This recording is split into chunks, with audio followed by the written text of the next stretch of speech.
Well, joining us now, New York Times reporter Jeremy Peters, and at the big board in New York City, this guy's so angry. National political correspondent for NBC News and MSNBC, and author of The Red and the Blue, Steve Kornacki. Steve, we'll start with you. What are you looking at? We're finally here, huh? We've been talking about the build-up to this for so long. Look, you've been talking about it, the state of play going into this, the average of all the polls. Sanders in the average is a couple points ahead going into caucus day of Joe Biden. Buttigieg back there in third. Warren right there with him as well. Klobuchar at 9% in the final average. So that's where it sort of stands overall. Let's look inside the numbers and get to something interesting you were talking about a minute ago. This, I think, is the big divide to keep your eye on tonight. It's the age divide. Here's a poll from the last couple of days. Iowa Democrats under 50 years old, 18 to 49. Sanders, the runaway leader, nearly 40%. Look at that. Joe Biden all the way back at single digits. Go to the other end of the age spectrum just to see this, get a sense of the scale of this divide, 65 plus.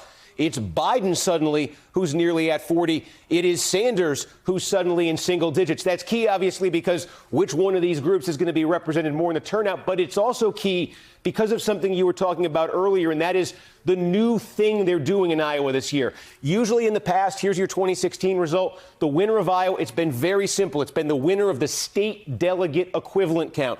Hillary Clinton got 701 state delegate equivalents. Sanders got 697 in 16. This year, as you mentioned, they're also releasing the raw vote, the popular vote, who people are with when they first show up. Why is that so key or potentially key with those young, old numbers I just showed you? Take a look at some of the best counties for Bernie Sanders in Iowa in 2016. Winneshiek County up here, Johnson County down here, Jefferson County, Story County. These are college, Black Hawk County, these are college counties. Those 18 to 39, or 18 to 29, really, they are heavily populated in these areas. If you add in Polk, where Des Moines is, these 6 counties accounted for 41% of the turnout in the 2016 caucuses.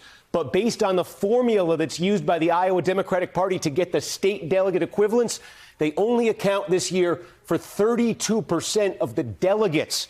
So it's a little bit of the electoral college popular vote dynamic we've talked about. The potential exists for a candidate like Sanders to run up the score in the college counties, which account for a considerable share of the popular vote, but not do as well with the state delegate equivalent. So again, we're getting those numbers for the first time. We don't quite know how that's going to go. It's a new wrinkle, a new variable, but you were talking about that possibility. If that does happen, probably because of something like this.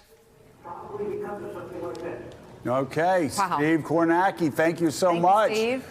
Thanks for checking out MSNBC on YouTube, and make sure you subscribe to stay up to date on the day's biggest stories. And you can click on any of the videos around us to watch more from Morning Joe and MSNBC. Thanks so much for watching.